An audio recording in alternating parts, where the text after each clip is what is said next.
पति का रहते हुए एकादशी नहीं करना चाहिए। मीठा भी ज़्यादा नहीं खाना चाहिए व्रत में, ये भी जान लीजिए। आपकी मंगल कामना के साथ एक बार फिर से हमारे साथ हैं देश के जाने माने ज्योतिषाचार्य श्री प्रभाकर सिन्हा जी। सर अभिनंदन आपका। एक और रविवार के व्रत का क्योंकि जी आप बता रहे हैं, तो एक सवाल मन में रहता है कि रविवार को कई लोग होता है ना कि पूरा दिन व्रत करते हैं जब तक सूर्योदय रहते हैं, और जैसे ही सूर्यास्त होता है तो वो अन्न ग्रहण कर लेते हैं, चाहे वो नमक वाला हो चाहे जो भी, क्योंकि उनका ये मानना होता है कि अब तो सूर्यास्त हो गया तो अब तो ग्रहण कर सकते हैं। सर ये सही है? देखिए, शास्त्र में व्रत का मतलब होता है 24 घंटा। व्रत बहुत कठिन है जी। मेरी नानी जो थी वो तिथि देख के व्रत तोड़ती थी, उनका 2-2 दिन हो जाता था। अभी भी चल जाइए आप, बहुत ऐसे जगह चले जाइए, इधर साइड भी गंगा ऊपर भी चले जाइए, वहाँ के लोग जो है मधुबनी साइड में जो तीज जितिया करती हैं, वो तिथि में अगर पड़ जाता है ना तो 2-2 दिन वो निर्जला रहती है। अच्छा। मेरी नानी भी रहती थी 2-2 दिन, तिथि देख के वो उपवास तोड़ती थी, पालन करती थी। तो उपवास इतना आसान नहीं है कि हम कर लिए हो गया, या आप मान लिए कि सूर्यास्त के बाद, ये गलत है। ऐसा कहीं नहीं लिखा हुआ है, लेकिन ये आपकी आस्था है तो आप कर सकते हैं, लेकिन ऐसा कहीं नहीं कि सूर्यास्त हुआ तो हम व्रत तोड़ दें। ये आपकी अपने कैपेसिटी पे, आपके अपना इम्यून सिस्टम पर है, आपके अपने स्ट्रेंथ पर है कि आप कितना देर उपवास कर सकते हैं। ये आपका अपना बनाया हुआ, इंसान का अपना बनाया हुआ है। शास्त्र में तो बहुत चीज़ है, इसलिए हम कहें कि भावना आप रखिए, उलझिए नहीं। ये सब चीज़ में उलझिएगा तो आप फंस जाइएगा, ना आप इधर के रहेंगे ना उधर के रहेंगे। जी सर। है ना। आप ऐसा काम कीजिए जो इस पर आप निभा सकें। अब पंडित से पूछिएगा तो पंडित हाँ हाँ सब कुछ हो जाता है, तो पंडित तो पूरा बात बताएगा नहीं आपको, तो उससे क्या होगा कि आप फंस जाइएगा।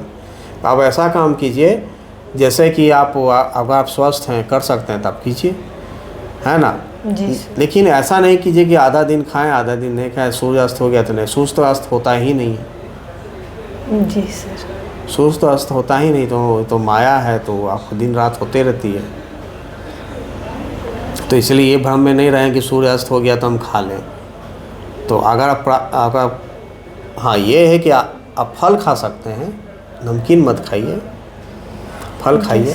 मीठा भी ज़्यादा नहीं खाना चाहिए व्रत में, ये भी जान लीजिए। अच्छा। हाँ, मीठा नहीं, मीठा वो खाइए जैसे शकरकंद हो गया आपको, एक होता है क्या, मिश्रीकंद हो गया, ये सब चीज़ आप खाइए। ये सब मतलब कंद मूल है, ये सब प्राकृतिक तौर पे इसमें आपको शुगर मिलेगा, है ना, चीनी मिलेगा। तो ये सब खाने से कोई दोष नहीं होता है, इसे सब बनाया ही गया है प्राकृतिक रूप पर खाने के लिए। कई लोग तो आजकल चीनी का शरबत बना के पीते रहते हैं। हाँ, तो खाते हैं तो अपने स्वाद के लिए खाते हैं ना, अपने बॉडी मेंटेन करने के लिए लोग व्रत करते हैं। व्रत करते थोड़ी पूजा करने के लिए। अच्छा। लोग व्रत इस आप धारणा हो गया व्रत करने से आपका फिगर मेंटेन होगा, ये होता है। लेकिन व्रत करने के लिए ये आप छोड़ दिए कि लोग पूजा करेंगे, भगवान के लिए आस्था है। आप उसमें भावनाएं कहाँ हैं? व्रत में भावना होता है, भगवान के प्रति समर्पित होता है। मतलब आप व्रत मतलब किसी चीज़ का व्रत किए हुए, मैंने एक संकल्प लिए हुए कि हम ये चीज़ नहीं करेंगे। भगवान आपको हम आज के दिन, आज तिथि के दिन, इस तिथि के दिन आपको हम समर्पित कर रहे हैं, मैंने बिना अन्न जल ग्रहण किए हुए आपको हम भज रहे हैं। ये आप समर्पित कर, आप त्याग रहे हैं उस चीज़ को, अन्न को त्याग रहे हैं, पानी को त्याग रहे हैं, है ना। भगवान तो त्याग मांगते हैं ना, बिना त्याग का देश भी आज़ाद नहीं हुआ। बिल्कुल, क्या है ना। बात त्याग सबसे बड़ी चीज़ है, तो भगवान त्याग मांगते हैं, तो त्याग यही दीजिए। तो आप लेकिन खा रहे हैं तो ये आपकी अपनी इच्छा है, भगवान की इच्छा थोड़ी है, कहीं शास्त्र में ऐसा नहीं लिखा है। लेकिन जो भी कीजिए श्रद्धा भाव से कीजिए, अच्छा रहेगा। बिल्कुल सर। हाँ। सर एक और मन में सवाल रहता है सर कि व्रत में है तो कई लोग होता है कि क्या करें, ज़्यादा काम करेंगे तो थक जाएंगे, इसलिए वो पूरे दिन सोए रहते हैं। और समय अनुसार जैसा कि एक बता दिया जाता है कि ये शुभ समय है तो इस समय पूजा करना, तो उसी समय वो उठते हैं, नहाते धुआते सीधा पूजा करते हैं। ये कितना सही है? देखिए, ये तो आपका दिनचर्या है, अपने मन का आप कर रहे हैं कि दिन भर सोए हुए हैं, ये तो प्रमाद हो गया। प्रमाद से पूजा थोड़ी होती है, आलस से पूजा नहीं होता। पूजा जहाँ क्रियाशीलता होता है वहीं पूजा स्वीकारी जाती है। आप दिन भर बैठे हुए हैं, आज जिसमें तिथि हुआ तो तिथि को आप कर रहे हैं, तिथि के अनुसार तो कोई काम ही आप नहीं कर रहे। व्रत में तो सोना ही नहीं चाहिए। कहता है कि शास्त्र में लिखा है कि अगर आप व्रत में सो रहे हैं या व्रत करने के बाद सो रहे हैं तो आपका पूरा पुण्य इंद्र ले लेते हैं। आपका पूरा पुण्य का जो है, पुण्य जितना कमाए सब वो चला जाता है। तो कहने का मतलब यही है कि आप ये भ्रम में नहीं रहें कि सो सकते हैं। आप किससे पूछ के जो कर रहे हैं वो कितना ज्ञानी है जो बताए होंगे, ये मेरे मत अनुसार ऐसा नहीं होता है। व्रत मतलब व्रत होता है। आप उसमें घर का काम कीजिए। आपका एफिशिएंसी है, अगर आप पेशेंट हैं, बीमार हैं, तो आप रेस्ट ले सकते हैं, ऐसा नहीं है।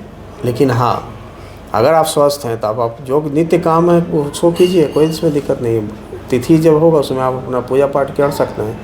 लेकिन आप बहाना करके करते हैं तो ये आपकी अपनी विफलता है। ये जैसा कहते हैं ना, जैसा भाव रखिए वैसा आपको फल मिलेगा। बिल्कुल सही बात सर।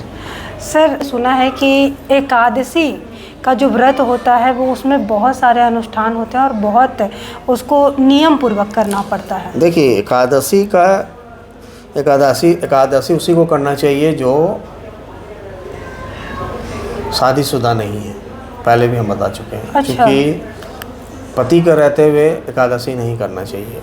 हाँ नहीं सर, हम पहली बार सुन रहे हैं। हाँ, एकादशी पति को रहते हुए शादीशुदा लोग को नहीं करना चाहिए, क्योंकि पति का आयु हर्ष होता है उसमें। क्योंकि अगर आप पति को रहते हुए एकादशी करते हैं तो उसमें आपका पति से मोह भंग होने लगेगा और उनकी जो भी तरक्की है रुकने लगेगी। क्योंकि आप जो एकादशी कर रहे हैं वो विष्णु के लिए कर रहे हैं। विष्णु जहाँ हो जाते हैं वो सर्वे सर्वा हो जाते हैं। तो आप अपने पति को छोड़कर विष्णु को मान रहे हैं, तो यहाँ पे आप अपना धर्म को खंडित कर रहे हैं। इसलिए नहीं करना चाहिए। पति का आयु का हर्ष होता है, और जब अगर करना है तो पति की आज्ञा लेके करना चाहिए। लेकिन मेरे अनुसार करना ही नहीं चाहिए। अच्छा। हाँ, करना ही नहीं चाहिए। अगर आप कर रहे हैं तो उसमें आप व्रत ना करके फल ज़रूर खाएं, पूजा ज़रूर करें, सुहागन बन के करें। जिस तरह से आप तीज करते हैं उसी तरह आप एकादशी करें, पति को लेकर, पति के साथ में सानिध्य में लेके करें तो ज़्यादा फलदायी होगा। लेकिन एकादशी शादीशुदा लोग को नहीं करना चाहिए सीधा सा। या तो अविवाहित लोग करें तो उनकी शादी हो जाएगी, या तो आप बूढ़े हो जाएं तब करें, एकादशी करें, तब फलदायक है ना। सबको एकादशी नहीं करनी चाहिए। सर ये जानकारी सर मैंने पहली बार सुना है सर। ये शास्त्र संबद्ध है। अब शास्त्र पढ़ेंगे तो उसमें सब उल्लेख है, ये सब लिखा हुआ है। बिल्कुल सर। और मेरे परिवार में बहुत सारे लोग हैं जो बूढ़े बुजुर्ग हो चुके हैं, लेकिन हाँ अभी भी उनके पति जीवित हैं और वो कर रही हैं, और उन्होंने मुझे भी करने का सलाह दिया। नहीं, लेकिन आपसे सुन के शादीशुदा दंपति को सिर्फ शिव की पूजा करनी चाहिए, है ना। शंकर पार्वती की ही पूजा करनी चाहिए। बिल्कुल सर। बस। और किसी के आप व्रत कर सकते हैं। जैसे एकादशी का है तो उसमें आप एकादशी में आप घर में आप बिना लहसुन प्याज का खाना बनाइए, सात्विक भोजन कीजिए, सात्विक आहार विहार कीजिए, घर को सात्विक बना के रखिए, पूजा पाठ। जैसे देवउत्थान एकादशी के बारे में बताया, उसमें भगवान विष्णु योग निद्रा से जग जाते हैं, जिसके कारण शादी ब्याह होना स्टार्ट हो जाता है। अच्छा। है ना। तो इसलिए उनके उठने से देव उठेनी एकादशी का नाम पड़ा, और उसको करने से सारे पुण्य जो जितने पाप हैं सब नष्ट हो जाते हैं और पुण्य की प्राप्ति होती है, और भगवान का मतलब भगवान के लोक की प्राप्ति होती है। इसलिए उनको करना चाहिए जो सब चीज़ से विरक्त हो चुके हैं। अच्छा। अब जैसे जो पंडित हैं, जो विरक्त हैं, ये सब इन लोग को करना चाहिए। ऐसे सबको नहीं करना चाहिए। आप सोचिए, आप शास्त्र जब पढ़ेंगे तो जितने चीज़ हुए हैं सब भगवान। तुलसी जी का भी तुलसी जी जो है वो भी विवाहिता थी, लेकिन जब भगवान विष्णु के उनको पति ने उनको त्याग दिया, तो आप सोचिए जब भगवान उनको एक्सेप्ट कर लिए तो उनको पति को तो त्यागना ही पड़ेगा। त्यागना मतलब क्या हो गया, मतलब एक तरह का मृत्यु घोषित हो गया, है ना। तो आप आज की कोई महिला नहीं चाहेगी कि उनकी पति इस अवस्था में आए, है ना। तो ऐसा कभी नहीं करना चाहिए। लोग कर रहे हैं, पंडित बता रहे हैं तो उनका अपना ये होगा। लेकिन ये शास्त्र में लिखा है, शास्त्र पढ़ें, खुद पढ़ें, आप इस चीज़ को समझें, इस सब चीज़ को। बिल्कुल। तो सर जैसे कि आपने कहा कि देव उठनी एकादशी में भगवान निद्रा से जागते हैं तो सारे पाप नष्ट हो जाते हैं व्रत करने से। तो जो महिलाएं हैं सर शादीशुदा, तो वो व्रत नहीं करेंगे तो उनके पाप कैसे नहीं, नष्ट तो होंगे? उनके लिए व्रत नहीं करें, अब विष्णु भगवान के सामने पूजा पाठ करें, उनको अच्छा। दीपक जलाएं, भोग लगाएं, उनको नया वस्त्र पहनाएं, है ना, उनका पाठ करें, विष्णु जी का राम जी का नाम है, रामचरितमानस पढ़ें, विष्णु सहस्त्र नाम का पाठ करें, ये सब आप पाठ करें, गरीब को दान दें, उस दिन गरीब लोग को भोजन कराएं, ये सब काम आप कर सकते हैं।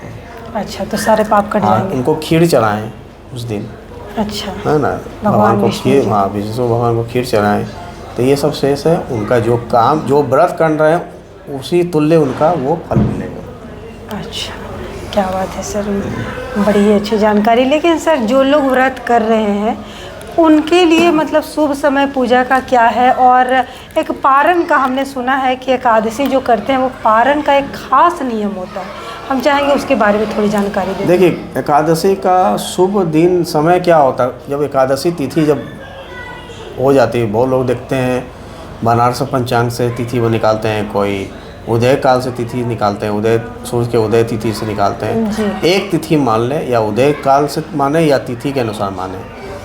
कभी तिथि देखिएगा शाम से लग जाता है, बिल्कुल, सुबह 7-8 बजे तक रहता है जी, तो लोग तिथि से मांगते हैं, सुबह में पारण कर देते हैं।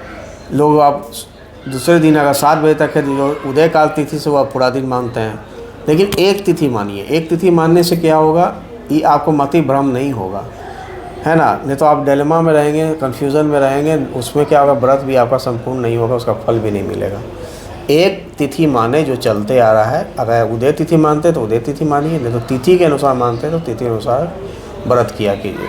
और व्रत के समय पूजा पाठ कीजिए जिस तरह से आप करते हैं, है ना, उसमें आप जिस तरह का शास्त्र विधान है, जिस तरह से आप कर रहे हैं उस तरह से कीजिए। और जिस समय पारण करने का है तो पारण देखिए, अगर तिथि से कर रहे हैं तो जिस समय तिथि समाप्त हो रही है उस समय आप पारण कीजिए।